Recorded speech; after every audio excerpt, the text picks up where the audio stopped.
আসসালামু আলাইকুম দর্শক, আশা করছি ভালো আছেন। সাম্প্রতিক সময়ে রাজনীতি খুবই উত্তাল হয়ে উঠেছে বাংলাদেশে, এবং দর্শক আপনারা জানেন যে ভারতকে নিয়ে, ভারতের পররাষ্ট্র নীতি নিয়ে এবং ভারতের সেভেন সিস্টার্স নিয়ে সাম্প্রতিক সময়ে আমরা অনেক তুলকালাম কাণ্ড বাংলাদেশে দেখছি, অনেক বড় বড় সংবাদ হতে দেখছি, হেডলাইন হতে দেখছি, এবং একই সঙ্গে আমরা দেখেছি যে ভারতের সেভেন সিস্টার্স নিয়ে নানা রকমের মন্তব্য।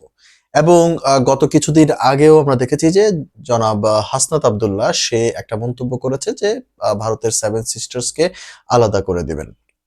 এবং শুধু হাসনাত আব্দুল্লাহর কথাই না, বরং আমি বলবো যে 5 আগস্টের পর থেকে বেশ বহুবার ভারতকে নিয়ে নানান রকমের মন্তব্য করা হয়েছে। এখন সেই আলোকে কয়েকটা কথা একদমই না বললে নয়। ভারত কিন্তু তার কড়া জবাব দিতে শুরু করেছে। দেখুন, একটা বিষয় সেটা হচ্ছে কিছু বিষয় আছে সেগুলো হয়তোবা আমাদেরকে বুঝতে হতে পারে।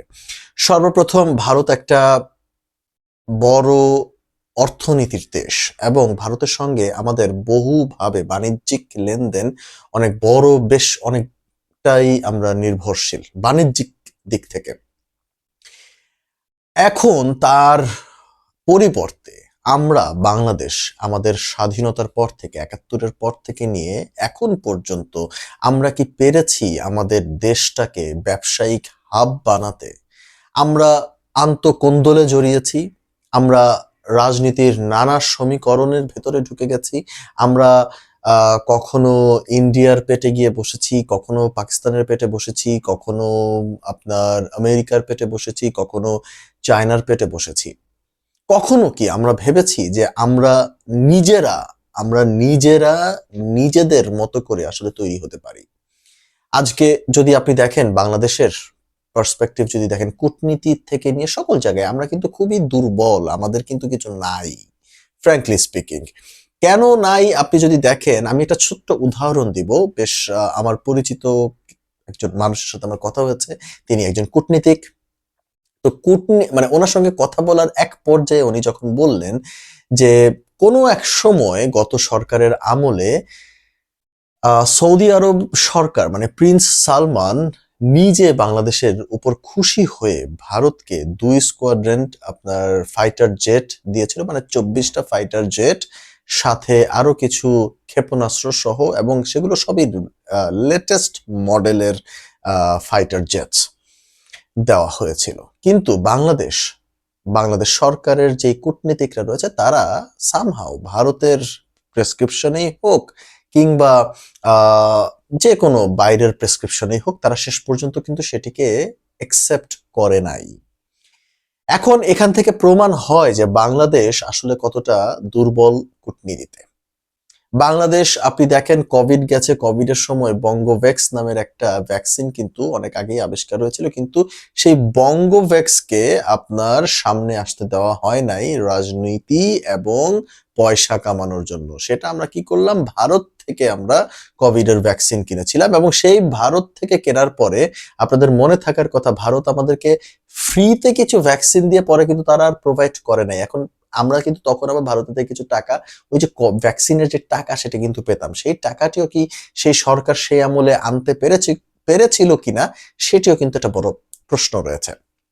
এখন এই যে 5 আগস্টের পর পর আমরা যদি দেখি যে এই যে হাসনাত আব্দুল্লাহ সহ যারাই হোক, এই যে বড় বড় কথা বলেন, এই যে সেভেন সিস্টার্স নিয়ে বারবার হুমকি ধামকি দেন, বাংলাদেশ কূটনীতি হোক, রাজনীতি হোক, সামরিক দিক থেকে হোক, কতখানি শক্তিশালী, কতখানি কতখানি আপনি ভারতের সঙ্গে পেরে উঠবেন, সেটি নিয়েও কিন্তু আমার বেশ প্রশ্ন রয়েছে।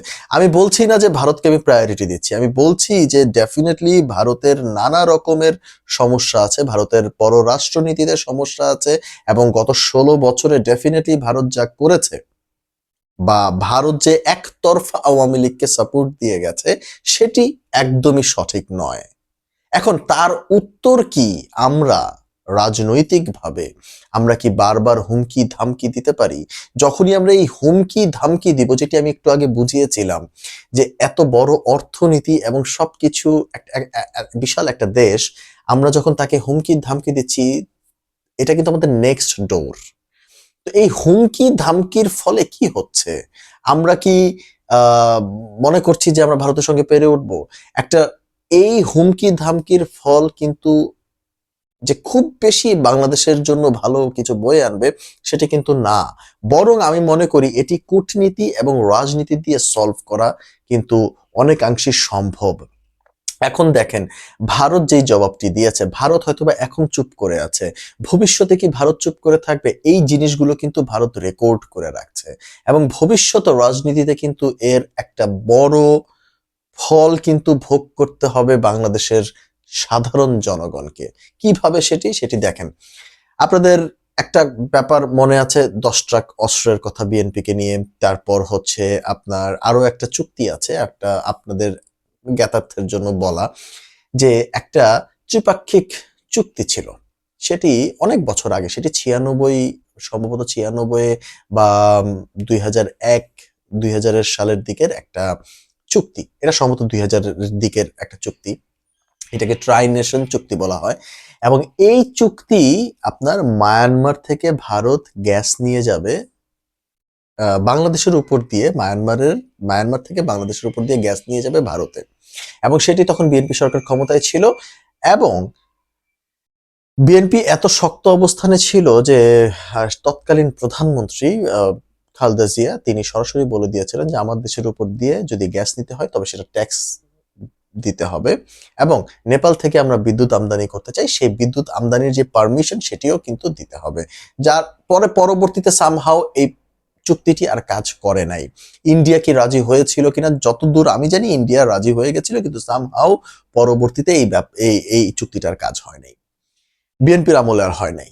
কিন্তু 2008-এ যখন আওয়ামী লীগ ক্ষমতায় আসলো, 2013 সালে যে আপনার ভারত কিন্তু মানে আবার সেই কথাটি এগিয়েছিল, কিন্তু বাই দ্যাট টাইম মায়ানমার কিন্তু চীনের সাথে আপনার এই গ্যাসের চুক্তিটি করে ফেলেছিল, বা পরবর্তীতে আর সেটি সাকসেস হয় নাই। তো আমি এটাই বুঝাতে চাইলাম যে এই যে 10 ট্রাক অস্ত্র এবং এই ধরনের চুক্তিগুলো যখন ভারত, মানে বিএনপি যখন ভারতের সঙ্গে করে নাই, বা ভারত বিএনপির সঙ্গে করে নাই, মানে সেগুলো কিন্তু ভারত নোট রেখেছিল, এবং পরবর্তী যে 16 বছর আওয়ামী লীগ ক্ষমতায় ছিল, ভারত কিন্তু বারবার সামহাও, আমরা অভ্যন্তরীণ ভাবে বলি, আমরা রাজনীতির থ্রুতে বলি, আমরা কিন্তু বারবারই 10 ট্রাকের ব্যাপারগুলো এসেছিল। দ্যাট মিনস ভারত কিন্তু সেটি মনে রেখেছিল। তো আমরা 5 আগস্টের পরের থেকে এমন একটা বন্দোবস্ত চেয়েছিলাম, সেটি হচ্ছে আরো ম্যাচিওরড কোনো বন্দোবস্ত চেয়েছি, এবং আরো বেটার কোনো বন্দোবস্ত চেয়েছিলাম। এর মানে এই না যে আমরা হুমকি ধামকি দিয়ে আমরা ভারতকে দমানো না। ভারতকে আমরা শক্ত জবাব কিন্তু কূটনৈতিক ভাষায় দিতে পারি। আমরা ভারতকে শক্ত জবাব কিন্তু রাজনৈতিক সরকার যখন ক্ষমতায় আসবে তার থ্রুতে দিতে পারি। কারণ ভারত যখন স্পষ্ট বলে দিয়েছে যে ভারত একটা রাজনৈতিক সরকারের সঙ্গেই তার লেনদেন করবে, দ্যাট মিনস যখন একটা রাজনৈতিক সরকার ক্ষমতায় যাবে তখন ভারত হয়তো বা আরো ইজি হতে পারে। এখন একটা নর্মাল একটা প্রশ্ন, এই মুহূর্তে যদি ভারত তার ট্যুরিস্ট ভিসা খুলে দেয়, এইখানে আপনারা যারা দর্শক আছেন তারা অনেকেই ভারতে ট্যুর দিতে চাইবেন, এটা তো অস্বীকার করার মতো কিছু নাই। কিন্তু আমরা ফেসবুক সোশ্যাল মিডিয়াতে যখন যাচ্ছি তখন আমরা দেখছি নানান রকমের মন্তব্য, যে ভারতকে নিয়ে গালমন্দ করা। আমার কথা হচ্ছে যে আমার নেক্সট ডোর, তাকে বাদ দিয়ে কিন্তু কোনো কিছু করা সম্ভব না, বাট কূটনৈতিক ভাবে তাকে শক্ত জবাব দিয়ে দিয়ে কিন্তু তাকে আমরা আমাদের চেক এন্ড ব্যালেন্স রাখতে হবে।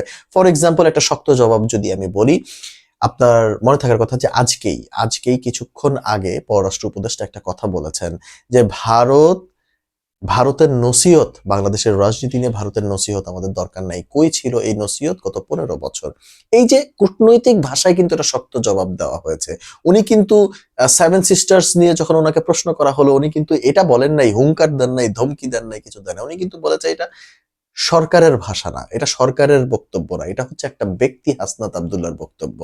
অতএব সেভেন সিস্টার্স নিয়ে কোনো মন্তব্যই কিন্তু করে না, কিন্তু কূটনৈতিক ভাষায় কিন্তু একটা বড় আপনার জবাব কিন্তু দিয়ে দেওয়া হয়েছে যে ভারতের নসিহত দরকার নেই। এই ধরনের শক্ত জবাব কিন্তু একটা রাজনৈতিক সরকার আরো স্ট্রংলি দিতে পারে, এবং ভারতকে কিন্তু ঠিক নেপালের মতো করে, নেপাল যেরকম ভারতকে অনেক সময় চেক এন্ড ব্যালেন্সের মধ্যে রাখে ডিপ্লোমেসিতে, সেটা করা সম্ভব। এখন বাংলাদেশের সমরাস্ত্র পাকিস্তানের মতো হয়ে যায় নাই, বাংলাদেশের সমরাস্ত্র চায়নার মতো হয় নাই, রাশিয়ার মতো হয় নাই, আমেরিকার মতো হয় নাই যে বাংলাদেশ খুব, হ্যাঁ এগুলো আমরা আমরা আমরা আমরা যদি বড় মুখ করে কথা বলতে চাই বা বড় বা মানে গলা উঁচা করে কথা বলতে চাই, আমাদের নিজেদের শুধরাতে হবে, আমাদের আরো ইমপ্রুভ করতে হবে, আমাদের অর্থনৈতিকভাবে আমাদেরকে সচ্ছল হইতে হবে।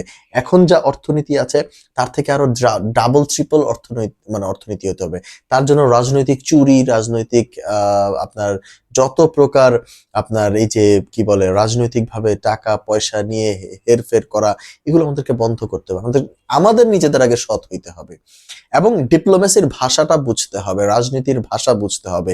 এরকম হুমকি ধামকি দিয়ে কোনো কাজ হবে না। এখন দেখেন ভারত কি জবাব দিয়েছে।